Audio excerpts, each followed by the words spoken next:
Mélanie Dedigama, très émue et en larmes, se confie pour la première fois sur son accouchement difficile.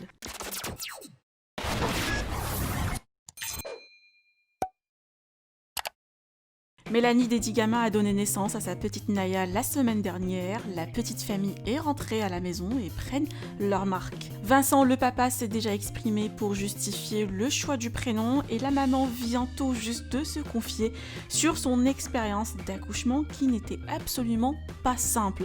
Toute émue et en larmes, Mélanie raconte « Bienvenue à Naya et félicitations aux parents ». Vous pouvez partager vos avis en commentaire et n'oubliez pas de liker la vidéo et de vous abonner à la chaîne. Le mardi où je vous ai dit qu'avec Vincent, moi je disais que c'était mouillé, lui me disait que c'était humide. En fin de compte, c'était réellement bien mouillé. Je me suis fissuré en fait ma poche des os à moi. Je pense pas que ce soit la faute du kiné, hein, pas du tout. Je pense juste que voilà, à force, ça a fait que ça s'est fissuré. Donc voilà, suite à ça, donc ils m'ont évidemment gardé. Ça a duré plusieurs jours parce que elle était bien dans mon ventre, elle avait pas du tout envie de sortir. Ils ont fini par me déclencher. Donc un matin, ils m'ont descendu en salle de naissance, ils m'ont déclenché. Elle est en train de faire caca dans sa couche, donc écoutez-moi, je vous explique même pas l'odeur.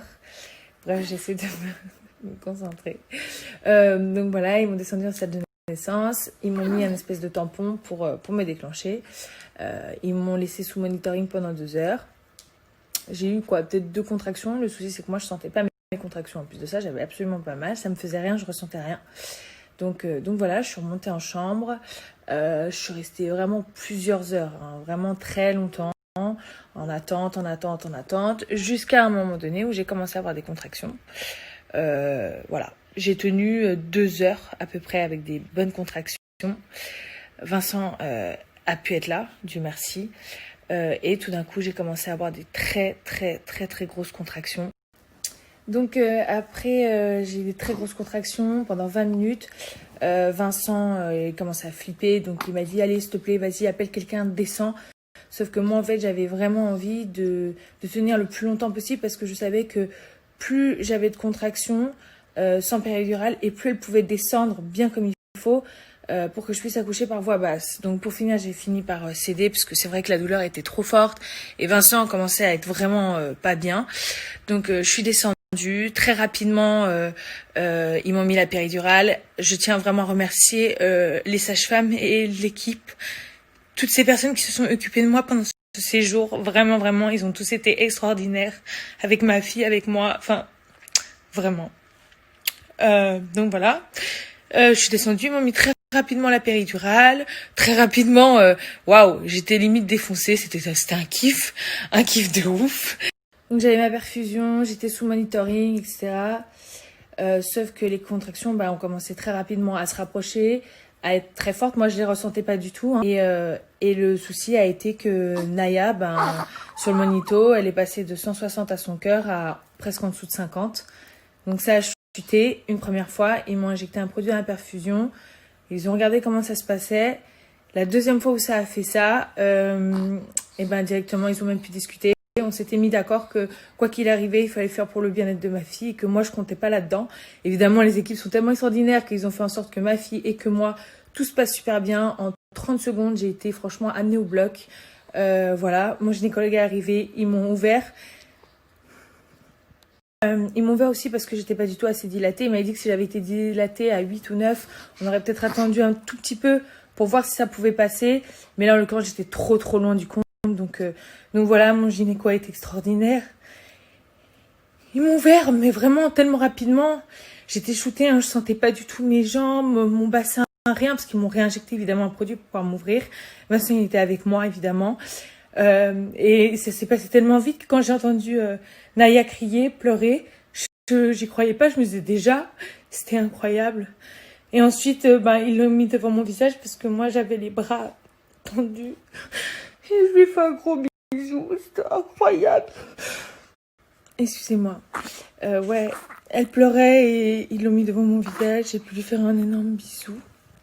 Et ensuite, elle est partie avec Vincent. Et ils lui ont fait faire du pot à pot et tout. Et moi, ils m'ont recousu pendant une vingtaine de minutes. Ils m'ont mis en salle de naissance ensuite pendant 2 heures, sauf que j'étais tellement shootée, j'étais tellement dans le coltard. Ils l'ont posée sur moi. Elle tétait super bien, nickel. Donc voilà. Excusez-moi, mes hormones, c'est un peu compliqué pour moi à gérer, je vous avoue. Donc voilà, et après, on est resté 2 heures comme ça en salle de naissance. Vincent a dû partir. C'était difficile de le voir partir parce que j'avais envie qu'il reste avec moi.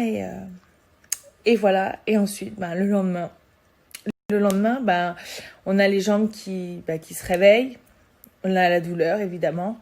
On a une cicatrice qui est parfaite, qui est magnifique pour les médecins, etc. Nous, on la voit pas, heureusement, parce qu'elle est sous pansement. Mais la douleur est quand même très, très forte. Et il faut se lever, il faut aller aux toilettes, il faut prendre sa douche, faut s'occuper de son bébé. Et voilà, et une nouvelle aventure commence. Voilà. Voilà, je vais pas vous faire 5 heures de story non plus, parce que ça va gaver tout le monde. Mais voilà, en tout cas, les équipes ont été extraordinaires. Vincent, il a été plus qu'extraordinaire, vraiment. Je l'aime tellement. Il est toute ma vie avec ma fille. Franchement, c'est le meilleur papa du monde. C'est le meilleur mec du monde. Donc voilà, et puis je vous raconterai la suite une autre fois, parce que j'en ai marre de pleurer, je vous avoue. Je passe ma vie un peu à pleurer, à rigoler. Enfin, c'est montagne russe déjà de base. Je suis comme ça, up down, up down. Alors là, je vous explique même pas. Mais voilà. Et puis je vous remercie. Je suis désolée si j'ai fait peur à certaines personnes parce que je me suis coupée des réseaux, mais j'en avais vraiment besoin, et Vincent aussi. Et on est très reconnaissant pour